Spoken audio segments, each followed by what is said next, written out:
Marcos 9, versículo 14. Marcos 9, 14. Desde que nacemos, desde que nacen nuestros hijos, desde que nace cualquier ser humano,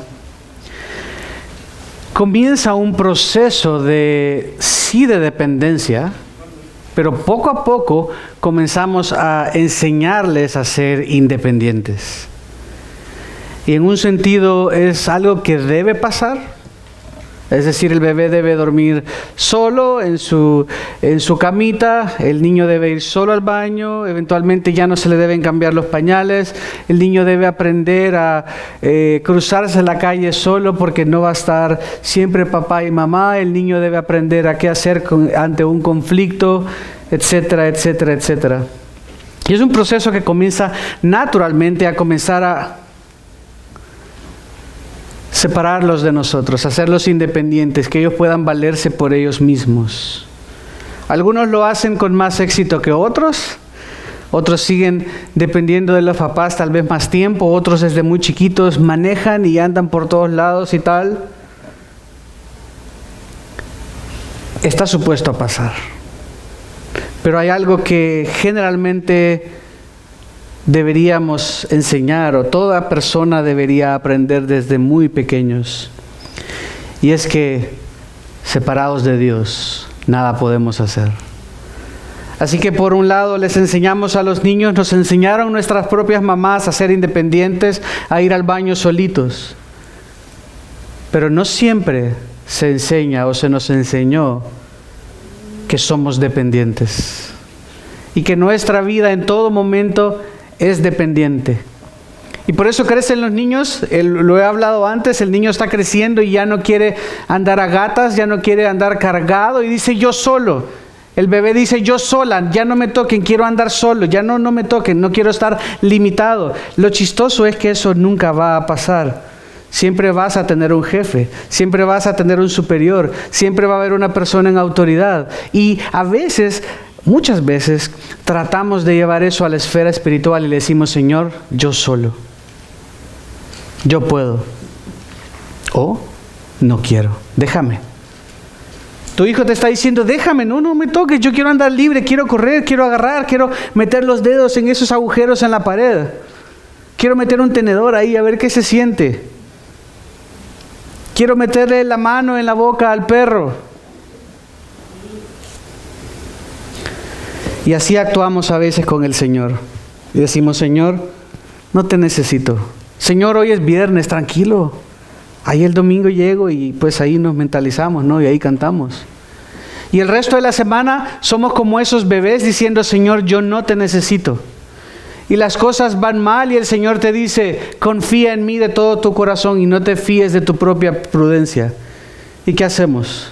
Confío en mis propios planes. Y cuando las cosas van mal, Señor, ¿por qué permitiste esto?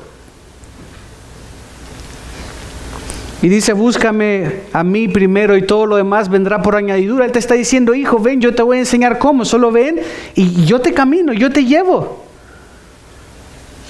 Y nosotros decimos, no, Señor, déjame a mí, yo quiero buscar lo que yo quiero alcanzar las cosas por mí mismo, quiero a mi manera. Y si yo te respeto, te considero, sé que tu palabra dice eso, pero la verdad es que yo lo tengo resuelto. Y el Señor se queda como, ok, bueno. Y después venimos llorando porque nos raspamos las rodillas como me pasó a mí de chiquito. No hagas eso, no, yo quiero hacer eso, ¡prá! En el pavimento. Y las rodillas todas raspadas. Y después, ¿qué hacemos? Mamá, ¿no? Y así hacemos con el Señor. Y nos enojamos con Dios. ¿Por qué permitiste esto? ¿Por qué dejaste que esto me pasara? Y el Señor, con mucho dolor, nos ve y nos corrige. A veces sí, pagamos por el pecado de otros. A veces es por consecuencias de otros. Pónganle vives en un lugar muy bonito, una colonia privada cerca de un lago y muy linda y wow y súper lindo y familias nuevas y jóvenes y con los años se dan cuenta que una fábrica de baterías estaba arrojando al río químicos que provocaron cáncer en 80% de las familias que estaban ahí. ¿Y tú qué hiciste? Bueno, en cuanto a eso, nada. Estás pagando por el pecado y la irresponsabilidad de otros. ¿De acuerdo? Eso es algo que es consecuencia de estar en un mundo caído. Pero muchas veces, y generalmente, son cosas que nosotros mismos nos metimos. Que nosotros dijimos, no, yo solo, Señor. Déjame, yo sé que dice eso, pero sí el domingo yo voy a cantar con una gran sonrisa y me voy a poner mis mejores vestidos, pero el miércoles déjame tranquilo, Señor. Ya luego el sábado en la noche me pongo de rodillas, Señor, perdóname, ayúdame a llegar bien, porque qué pena llegar así, y ya. Pero el miércoles, el jueves, no ando tan en el espíritu, ando más en la carne y ando más alejado. No te busco, no oro, no conozco tu palabra, pero me quejo de que las cosas van mal, me quejo de que estoy pasando por todas estas emociones y no sé qué hacer, y entonces tengo que recurrir a otras cosas para satisfacer mi ansiedad, cuando tú has dicho, venid a mí, los que están trabajados y cansados. ¿Pero qué hacemos? Hablamos a los amigos. Buscamos a alguien más, buscamos algo externo que meter a nuestro cuerpo, tal vez, para aplacar lo que sentimos. Cuando el Señor nos dice, ven a mí, y no siempre venimos. A veces lo sabemos, y por orgullosos, no lo hacemos, no lo hago. Y solo seguimos cavando más profundo, más profundo. Cada vez cuesta más salir. Hoy veremos una historia que creo que todos lo han escuchado, lo han conocido, en Marcos 9, capítulos 14 al 29, y le he titulado, Ayúdame en mi incredulidad. Muchas veces queremos que este sea nuestro clamor. No siempre vamos a tener claridad de todo lo que está pasando en la vida, pero siempre podemos clamar al Señor, Señor, ayúdame en mi incredulidad. No sé qué estás haciendo, no sé qué vas a hacer, no entiendo, o tal vez incluso no estoy de acuerdo, pero ayúdame, quiero creer, quiero aferrarme a ti. Si vamos al versículo 14, lo primero que vamos a ver es que debemos rechazar el orgullo de la incredulidad, porque al final la incredulidad es orgullo, reconociendo que estamos necesitados de Dios. Reconocer que tenemos incredulidad es reconocer que tenemos necesidad de Dios. Dice versículo 14, cuando regresaron a donde estaban los otros discípulos, vieron una gran multitud que los rodeaba y a unos escribas que discutían con ellos. Enseguida, cuando toda la multitud vio a Jesús, quedó sorprendida y corriendo hacia él, los saludaban. Bueno, ¿qué está pasando acá? Acababa de pasar lo de la transfiguración. 3 discípulos fueron con Jesús al monte. Jesús se transfiguró. Jesús les dijo que no compartieran nada. Pero si recuerdan la discusión, cómo terminó la discusión o el texto la semana pasada, fue que ellos dudaban, que ellos todavía no veían plenamente, a pesar de que Pedro había reconocido que Jesús era el Cristo y comenzaban a entender un poco más. Jesús estaba preparándoles para ir al Gólgota, estaba preparándoles para ir a la vía dolorosa, estaba preparándoles porque iba a morir y los iba a dejar delegados con la misión. Pero ellos todavía no entendían, lo hemos visto ya en varias ocasiones. Querían un Jesús libertador, querían un Jesús rey, pero no querían la parte que era difícil de tragar, de digerir, de procesar, que el Cristo debía morir primero para pagar por nuestros pecados. Había incredulidad de los que vieron a Jesús, lo vieron con sus ojos, lo vieron transfigurarse, vieron a estos 2 hombres. Pero aún tenían dudas. ¿Cómo así que la resurrección? ¿Cómo así que se va a morir? Venían discutiendo entre ellos y le preguntan a Jesús y no alcanzaban a digerir todo. Y entiendo, a nosotros nos cuesta, es difícil entender verdades espirituales profundas, y con el paso del tiempo vamos entendiendo un poquito más cada vez.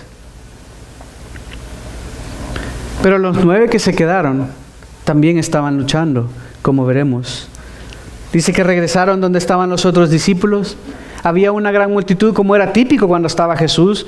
Tal vez no sabían que no estaba Jesús, pero sabían que estaban los discípulos. Se acercaron a ellos y vieron un tumulto, vieron una discusión. ¿Qué estaba pasando? Dice que enseguida, versículo 15, ven a la multitud, ve a Jesús y quedaron sorprendidas. Algunos han sugerido que Jesús tenía el rostro iluminado. Si van conmigo a Éxodo 32, esto recuerda lo que pasó en ese entonces. Éxodo 32, versículo 29, cuando Moisés subió, recibió las tablas de la ley. Éxodo 34, versículo 29 y 30.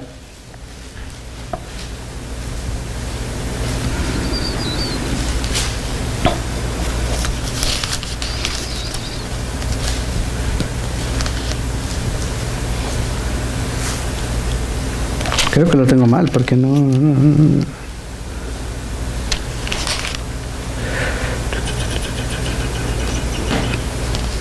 Donde tiene el rostro iluminado. Si alguien lo encontró, me dice, y si no pasamos. 34:29. Sí, ¿verdad? 34:29. Ay, por eso estaba en el 32. No, ¿cómo lo iba a hallar? Gracias. Cuando Moisés descendía del monte Sinaí con las 2 tablas del testimonio en su mano, al descender del monte, Moisés no sabía que la piel de su rostro resplandecía por haber hablado con Dios. Había estado con Dios, su rostro resplandecía tanto que se tuvo que poner un velo.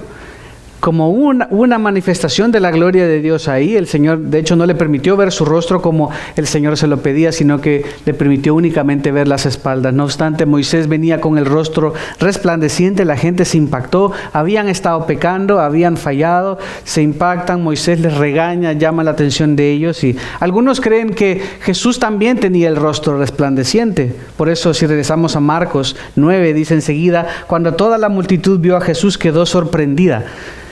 Pero el texto no dice necesariamente que por algo que había en su rostro o porque estuviera resplandeciente. Lo único que deja la duda, o por lo cual yo creería que no es el caso, es porque Jesús mismo les dijo que no dijeran nada.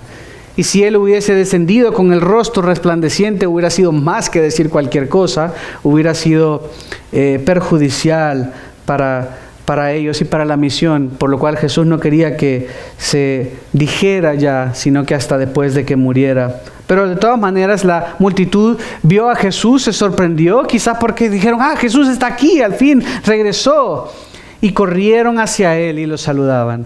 Jesús se quedó interesado, intrigado por ver qué podría estar pasando. Había una discusión, había un tumulto, y Jesús pregunta en el versículo 16, ¿qué discuten entre ellos? Él preguntó, y cuando había un problema, de manera similar a cuando están 2 hijos en la casa, tal vez Lalo y Damari se pelean, estando chiquitos, o ya no pelean, no, por supuesto. Cuando tenían 10 años se peleaban y entonces iban, yo le voy a decir a mamá, no, yo le voy a decir a mamá. Entonces iban, mamá, mira que esta niña, y iban donde mamá, la jueza, ¿no? Y van donde una autoridad para ser el juez. De manera similar pasaba entonces, iba cualquiera que tenía un problema, una discusión, algo que aclarar, iba donde los ancianos, que eran los líderes religiosos, a aclarar o a tratar de mediar. Así que probablemente algo así estaba pasando. Cuando comencemos a leer nos vamos a dar cuenta que algo así estaba pasando. Versículo 17 dice, uno de la multitud le respondió, maestro, rabí, te he traído a mi hijo que tiene un espíritu mudo. Y siempre que se apodera de él lo derriba y echa espumarajos. Cruje los dientes y se va consumiendo. Eso que se va consumiendo se podría también traducir como se pone tieso. Queda como congelado, como tieso. El diablo evidentemente estaba haciendo una obra en él.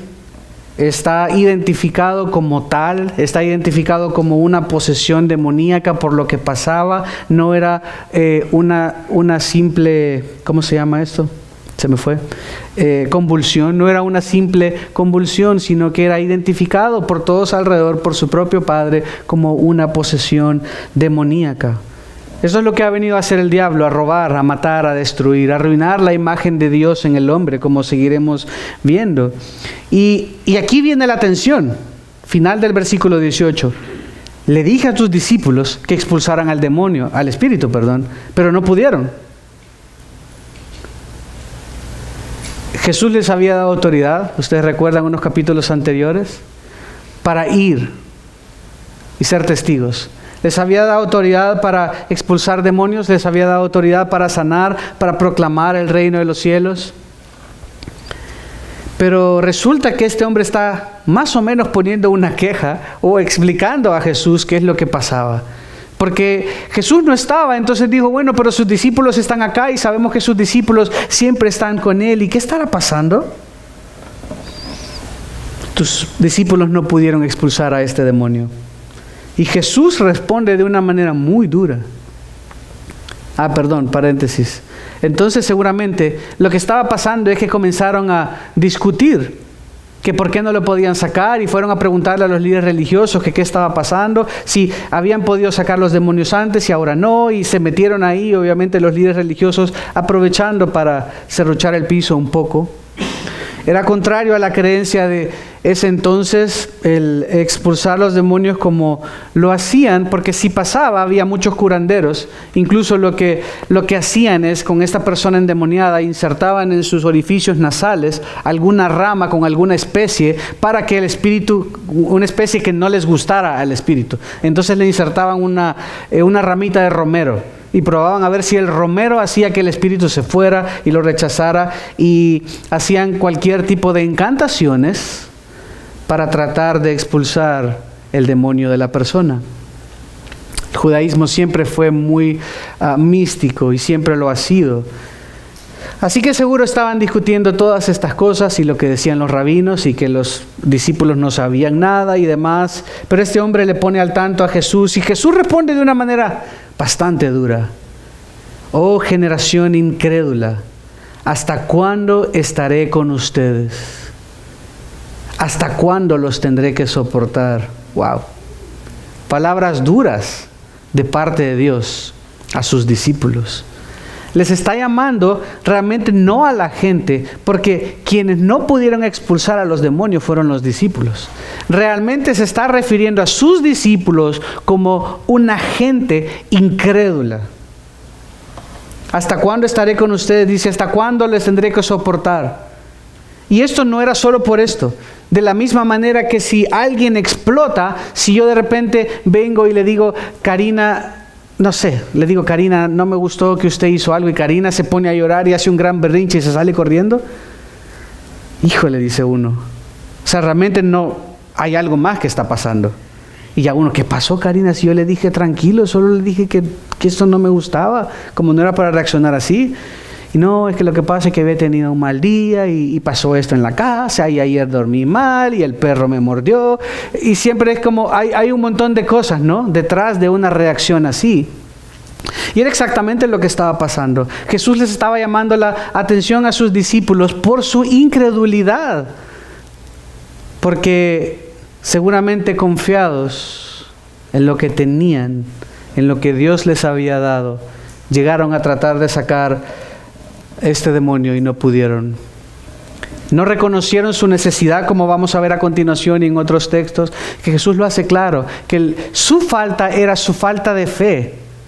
No es que el demonio era más poderoso o este era otro tipo de demonio, ni siquiera dice que era una legión como a Jesús le tocó sacar con el de Gadara. Aparentemente no era un demonio especial, pero Jesús les hace ver que estaban confiando en ellos mismos, que había incredulidad en ellos. Y esto de nuevo, similar al ejemplo ficticio de Karina, tenía cola, porque los 3 discípulos acababan de verle transfigurarse y en gloria, y todavía no alcanzaban y no creían, no entendían. Los 9 discípulos que se quedaron acá no eran mejores, tampoco entendían. Antes habían estado peleando por los panes, antes habían estado diciendo, pero ¿cómo así? Antes Pedro le había regañado de parte de todos diciendo, Jesús, ¿cómo es que te vas a morir? No estés loco, tú eres rey. Así que su incredulidad no era meramente el hecho de que no podían expulsar. Era un patrón de incredulidad. Era un patrón de confianza en ellos mismos, en confianza en lo que entendían sin depender de Dios. Y vamos a ver en este mismo texto cómo después de Jesús invertir su vida todo este tiempo con los discípulos, seguían dudando. ¿Qué hace el papá?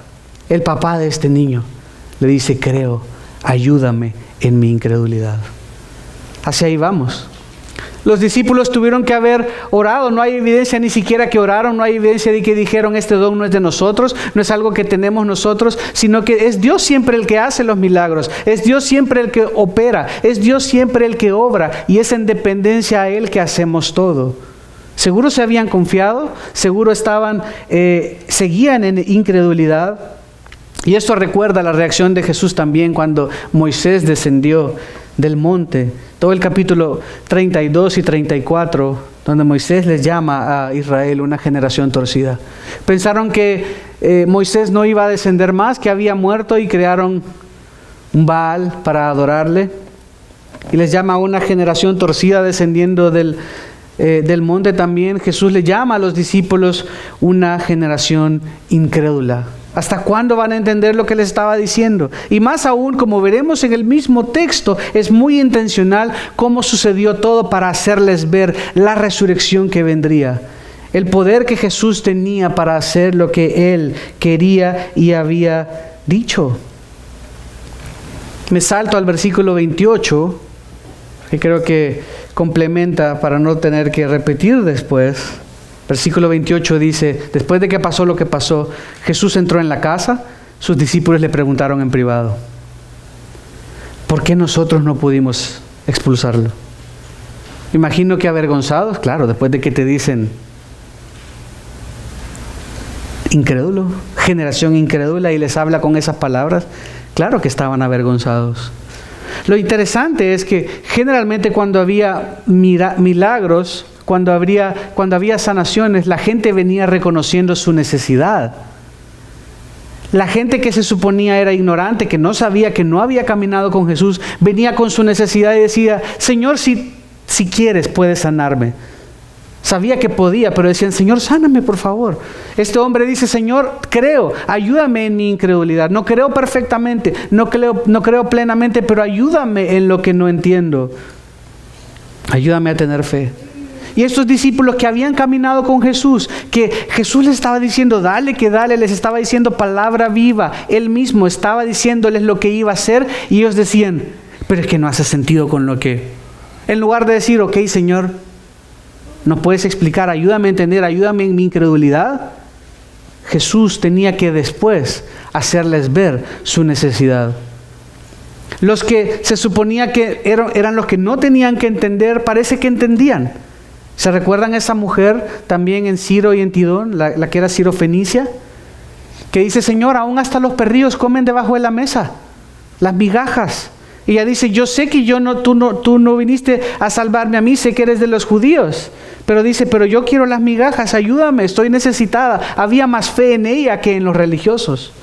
Y los discípulos que debieron haber dicho: ok, muchachos, lo estamos haciendo en nuestras fuerzas, oremos, porque al final yo no soy el que sano, al final es el Señor, oremos, es Él, no tenemos suficiente fe, qué sé yo. Generalmente Jesús tenía que llamarles la atención y después enseñarles. Nótese cómo estaba todo al revés. Así que en privado ellos, después de que Jesús les regaña, le preguntan. Y Jesús les dijo: esta clase con nada puede salir sino con oración. A menudo se ha malinterpretado esto pensando que hay diferentes niveles o que era algo específico y tenían que ayunar. Mateo 17, 20, en el relato de Mateo, pero vamos a Mateo, se nos dice, o se amplía diciendo que con oración y ayuno, y no es tanto la forma, de manera que si alguien encuentra un endemoniado mañana, no, tengo que orar y ayunar para expulsarlo. No, nadie está diciendo que hagamos esto. No es lo que Jesús estaba diciendo, no es una fórmula mágica para hacerlo. Lo que Jesús estaba diciendo: tienes que reconocer que es Dios el que lo hace. Tienes que reconocer que no estás teniendo suficiente fe. Tienes que reconocer que le necesitas a Dios. Miren el relato de Mateo 17, versículo 20, dice: y Él les dijo: por la poca fe de ustedes, Porque en el 19 dijo, ¿por qué nosotros no pudimos expulsarlo? Él les dijo, por la poca fe de ustedes. Nótese que no dijo, porque es que este era un cachudo bien malo. Este era un diablo bien recio. Entonces tenía que llegar más orado. No, es claro que no se trataba tanto del demonio, sino por la falta de fe de ellos. Dice, por la poca fe de ustedes, porque en verdad les digo que si tienen fe como un grano de mostaza, dirán a este monte, pásate de aquí a allá, y se pasará. Y nada les será imposible. Regresemos a Marcos. No estaban dispuestos a rechazar su incredulidad. Estaban orgullosos pensando que podían en sus propias fuerzas. Y les faltó decir, Señor, te necesitamos. No quiero confiar en lo que tú me has dado, sino en tus fuerzas. Al final es tu autoridad, no es la mía. Al final es tu poder, no es el mío. ¿Y cuántas veces hacemos así nosotros? ¿Cuántas veces no nos resultan las cosas y tratamos de otra manera y tratamos de la otra y buscamos influir y buscamos diferentes maneras y nos aferramos y nos llenamos de ansiedad, nos llenamos de frustración y enojo y no vemos que realmente estamos siendo incrédulos? No vemos que realmente deberíamos decir, Señor, ¿sabes qué? He estado tratando en mis fuerzas, pero la verdad es que te necesito. Estoy siendo incrédulo. Yo no sé ni siquiera si tú vas a responder esto, pero quiero venir en fe, con lo poco que sé. Y con el resto veremos en el siguiente punto. Pero eso, reconocer nuestra falta de fe. Porque si yo estoy corriendo a ver mi cuenta bancaria, si estoy corriendo a hacer cualquier otra cosa para resolver o tratar de pensar y sin poder dormir para ver cómo le resuelvo, cómo le entramos a este problema, es que tú no estás teniendo fe en Dios, es que tú no estás descansando en Él, es que yo no estoy descansando en Él. Y es tan fácil hacer esto, porque el mundo te dice, haz esto, haz esta llamada, contacta aquí, pero nadie te dice, detente y ora, ponte de rodillas y ora y reconoce que le necesitas, reconoce que estás teniendo falta de fe.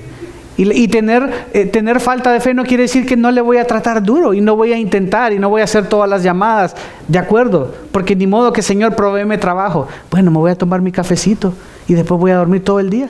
Y después me tomo mi cafecito y después duermo todo el día. Sino que voy a confiar en el Señor y oro y me sostengo en Él de que es Él el que va a abrir las puertas, pero trabajo fuerte y me preparo.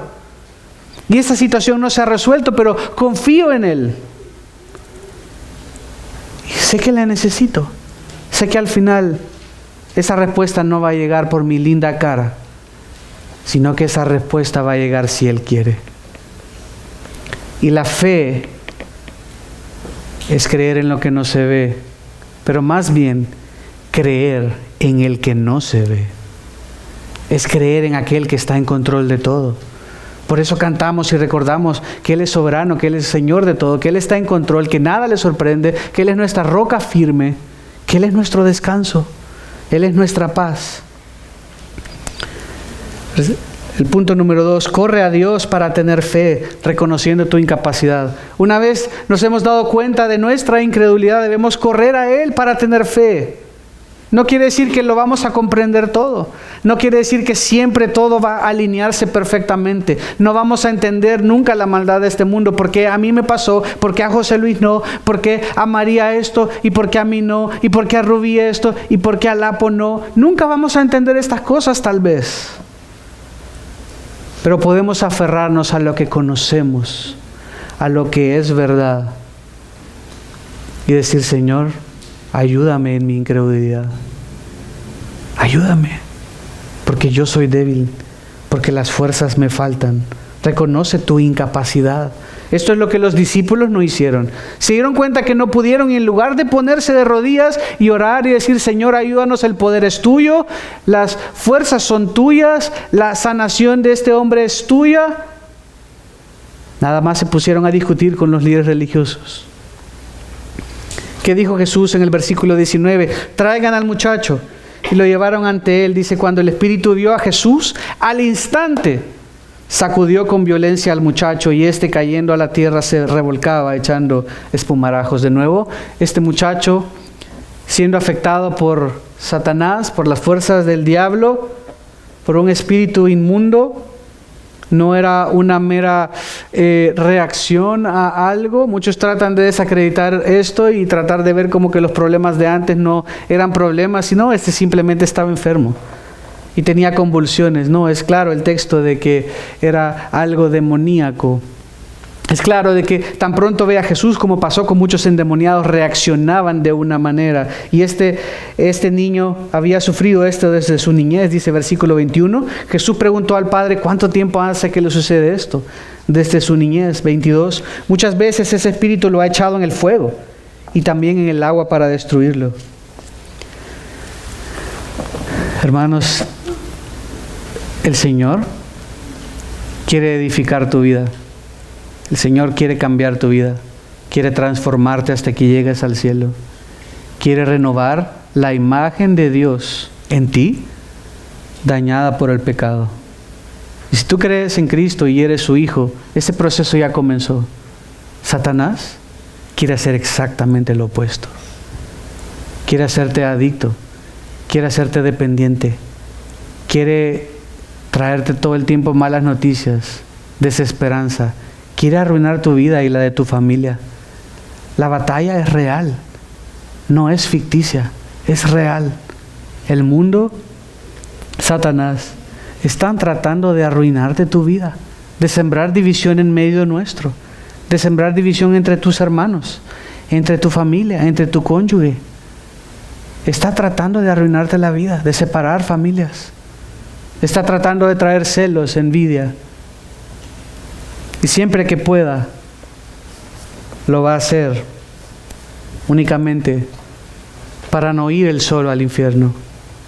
Únicamente porque eso es lo que hace. Jesús quiere hacer exactamente lo opuesto. Darte vida y vida eterna. Y te dice, aunque sufras tribulaciones temporales, yo estaré contigo. Él no quiere arruinarte la vida. Él quiere que en Él tengas vida. Este demonio lo había echado en el fuego, en el agua, para tratar de destruirlo y no había podido. Y aquí viene el clímax del versículo, del texto. Pero si tú puedes hacer algo, le dice, si tú puedes hacer algo, ten misericordia de nosotros y ayúdanos. Porque se dio cuenta que los discípulos no pudieron.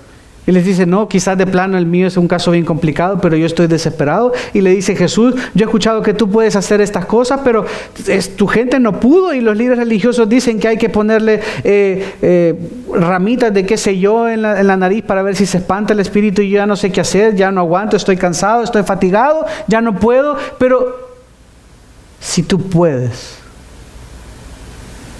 Y está la tensión porque tú y yo sabemos que Él puede. ¿Cómo así que si tú puedes? Si es que esa es la menos pregunta, porque Él puede. De hecho, al principio, en el capítulo 1 de Marcos, el leproso dice, Señor, si tú quieres. Él sabía que Él podía, pero no sabía si quería. Este hombre le dice, si tú puedes, ya desesperado. Y Jesús le dice, ¿cómo si tú puedes? ¿Cómo así? Le dijo Jesús, para darle una lección a él, pero también a los discípulos. Todas las cosas son posibles para el que cree. Todas las cosas.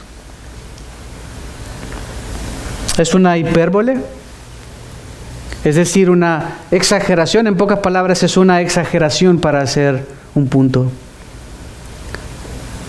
Si yo digo ahora, Mabe está enferma hoy en casa y le digo, ¿sabes que hoy todos estaban cansados? No es cierto. Tal vez vi a Susi bostezar y a Karen bostezar y quiere decir que solo 2 personas, pero por hacer un punto yo digo, todos estaban cansados. Es hipérbole. Si decimos, me comí toda la pizza, tal vez no te comiste los 12 pedazos, pero sentiste que te comiste toda la comida. Es una manera de hablar. Y en el Medio Oriente también era una manera de hablar como con exageración para hacer un punto. Jesús estaba diciendo, si tú crees que es la voluntad de Dios, es posible. Esto no debe ser un amuleto mágico como se ha tomado a veces, igual que en Filipenses 4:13, todo lo puedo en Cristo que me fortalece. A ver, la final de la Copa del Mundo, Argentina contra Francia, todos cristianos de Francia, todos cristianos de Argentina, todos orando de rodillas, Señor, todo lo puedo en Cristo que me fortalece, y gritando como guerrero, todo lo puedo en Cristo que me fortalece. ¿Quién gana? Pues solo uno. Y entonces, ¿a quién no lo fortaleció? Le echamos la culpa al que no creyó, ¿no? Es que tú no creíste. Yo veo que el utilero, ahí el médico andaba dudoso. Entonces ya le echamos la culpa a él, como para justificar o tratar de explicar lo que Dios hace o no hace. Pero este versículo no es un amuleto mágico. Porque la sanidad que vemos en este versículo y que vemos todo lo que Dios hace, no se debe por el poder de la fe, sino es por el poder de Dios. Muchas veces, lastimosamente, he visto cosas dolorosas. Una vez recuerdo en Argentina, una conferencia para pastores, de repente, bueno, para no dar tantos detalles, pero de repente pidieron a 2 hermanos que estaban en sillas de ruedas que pasaran al frente, porque esa persona sentía que Dios los iba a sanar. ¡Wow! Eso es algo, una declaración complicada de hacer. Y comenzaron a orar. Y todo el mundo llegó y todos los pastores pusieron manos sobre las 2 personas de las sillas de ruedas, y los 2 de las sillas de ruedas lloraban y oraban, y Señor, por favor, sánanos. Y me imagino ellos esperanzados y animados de que el Señor nos va a sanar, porque le dijo a este hombre random que los va a sanar. 2 horas después de orar y llorar y todo, estas personas no fueron sanadas. Con el corazón roto, tal vez sintiéndose como cucarachas y culpables, porque generalmente la respuesta es que te hace falta fe. Y ahora queda en la persona defraudada y frustrada, no creíste lo suficiente, te faltó fe y por eso Dios no te sanó. Es triste, pero hay muchos casos así. La fe no viene por creer más fuerte. La fe no es que mira, tú no te ganas la lotería porque tú no lo reclamas con fuerza y tú no lo declaras con fuerza. Todo eso es falso, toda esa positivismo es falso. No es lo que Dios quiere decir con estas cosas. La fe no viene por creer más fuerte, por esforzarte más en visualizar algo como que está hecho. No es un conjuro que hay que declarar o visualizar. La fe viene por el oír de la palabra de Dios. La fe viene por oír a Cristo, por escucharlo a Él. Esto dice Romanos, la fe viene por el oír. ¿El qué? El oír de la palabra de Dios. Es Dios quien crea fe en el corazón de los hombres. Es Dios quien nos da la fe ante la duda. Si tú estás dudando de algo hoy, si hay duda en tu corazón, si estás pasando por pruebas, por circunstancias, corre a Jesús, ven a Él, porque Él te va a dar esa fe. Este hombre lo entendió porque dice en el 24, creo, ayúdame en mi incredulidad. Y dice este hombre, podemos ver en su oración, parece la oración de un incrédulo, pero todo lo contrario, es más la oración de alguien que cree, porque dice, creo, pero sé que no entiendo plenamente, tal vez no entiendo que tú eres el Cristo, pero en ese momento estaba creyendo y le dice, creo, pero no lo entiendo por completo, pero lo que no entiendo, Señor, ayúdame en mi incredulidad. Yo quiero creer. Eso no quiere decir que no le vamos a presentar dudas al Señor. Señor, tengo estas dudas. Señor, ¿por qué? ¿Por qué permites esto? Dios no se va a enojar porque le preguntes, porque vengas a Él. Pero Él lo que quiere es que corras a Él, que le digas, Señor, creo, no entiendo todo, solo creo este poquito. Creo que tú eres el Cristo, no sé más. Estoy comenzando a entender algunas cosas, pero no entiendo. Señor, no entiendo por qué estás haciendo eso si yo te estoy buscando. No sé por qué lo estás haciendo, pero Señor, yo quiero creer. Y lo demás, toda esa parte que está dudando y que me está diciendo niega a Dios, reniega a Dios, que está hiper pensando todo y analizando todo, Él quiere que diga: Señor, ayúdame en mi incredulidad, independientemente de lo que tú vayas a hacer. Los discípulos, hermanos, tenían, como dice Hebreos 12:2, al autor de la fe enfrente de ellos. Los discípulos tenían al autor de la fe enfrente de ellos. Y Jesús les dice: cree en mí. Pero los discípulos no siempre creían. Y Él les estaba diciendo: yo soy la resurrección y la vida. Y nadie viene al Padre si no es por mí. Él les estaba diciendo: es necesario que yo muera primero. Y ellos no entendían porque decían: pero esto no hace sentido con lo otro, es lo mismo. Ellos eran unas razones teológicas y intrínsecas de su vida como judíos y no entendían. Y lo hiperracionalizaban y dudaban, y eso les hacía hasta dudar a hacer algo que Jesús les había encomendado hacer. Porque estaban confiando en lo que entendían, estaban confiando en sus medios, en su manera y no en el Señor. Pero la Biblia nos llama a tener fe en Dios y a confiar en su bondad cuando estamos aún ante las pruebas y las dificultades. Aunque no veamos todo con claridad, Él sí lo ve. Y es reconfortante saber que Él está en control y que nada le sorprende. Tener fe y decir: yo creo y voy para adelante, no quiere decir que realmente lo entiendes todo. No quiere decir esto. Quiere decir: lo poco que sé, yo lo creo. Si el Señor ha dicho que va a estar conmigo todos los días y hasta el fin del mundo, ¿qué quiere decir? ¿Será que...? No quiere decir eso. Quiere decir que Él va a estar todos los días contigo, que nunca te va a dejar, que no va a haber justo desamparado ni su descendencia que mendigue pan, que nunca vas a estar solo, que Él te va a guiar de la mano, que Él te va a llevar a verdes y delicados pastos. Eso lo entiendo, eso lo creo, es, como dicen en inglés, pretty straightforward. Es bien directo, es claro. Lo demás, que si aquí, que si allá, que si cuando viene, que cómo es la salvación, que en qué momento, yo no entiendo todo todavía, pero Señor, yo creo, y lo poco que sé lo creo, lo abrazo, me aferro a eso, y lo demás te digo: Señor, ayúdame con mi incredulidad, con las partes que dudan, con las partes que está diciendo: ¿y por qué a ti te pasa eso? ¿Y por qué al otro le va bien? ¿Y por qué a ti te va mal? ¿Y por qué el otro tiene todo esto y tú no? ¿Y por qué los hijos del otro todos son creyentes y los tuyos no?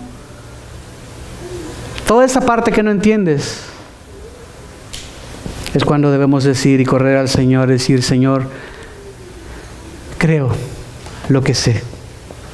Para el resto, no sé, aquí está. Ayúdame en mi incredulidad.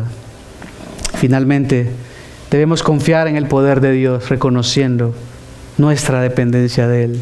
Dice versículo 25, cuando Jesús vio que la gente corría a reunirse, reprendió al espíritu inmundo, diciéndole: espíritu mudo y sordo, yo te ordeno, sal de él y no vuelvas a entrar en él. Después de gritar y de sacudirlo con terribles convulsiones, el espíritu salió y el muchacho quedó como muerto, tanto que la mayoría de ellos decían: está muerto. Pero Jesús, tomándolo de la mano, lo levantó y él se puso en pie. La autoridad de Jesús, si vemos, fue definitiva, fue absoluta y fue irreversible. Le dijo: lo que Jesús hace y lo hace perfecto. Nunca más vas a volver a entrar en este hombre. Le dio la orden de que nunca más lo iba a hacer. Y nótese la intencionalidad de Jesús para hacer ver a los discípulos y al lector, a ti y a mí, que Él era la resurrección y la vida. Que esto no era casualidad. El muchacho quedó como muerto. El texto no dice que se murió, pero el término que se usa en griego es el mismo para resucitar o revivir. Ya sea que el muchacho haya muerto o no después de que el demonio salió, Jesús está diciéndole a los discípulos: yo soy Dios.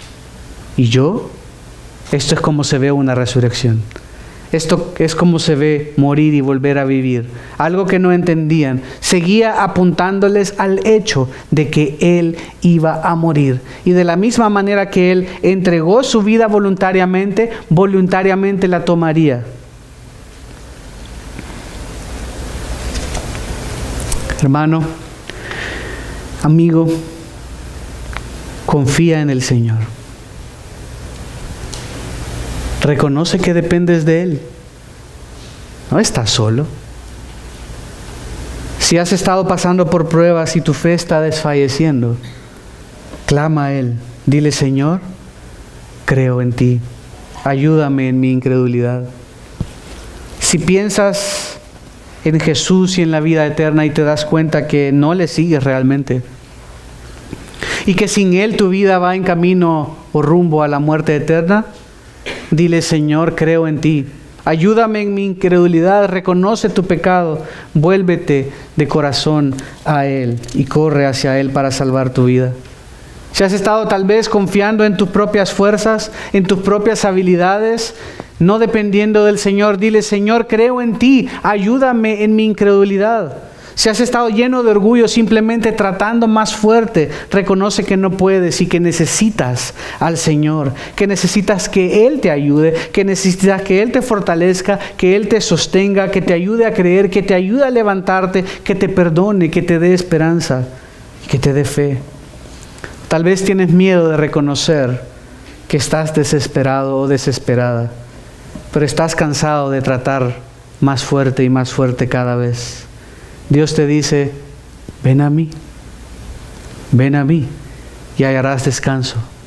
Ven a mí y Él te va a dar fe.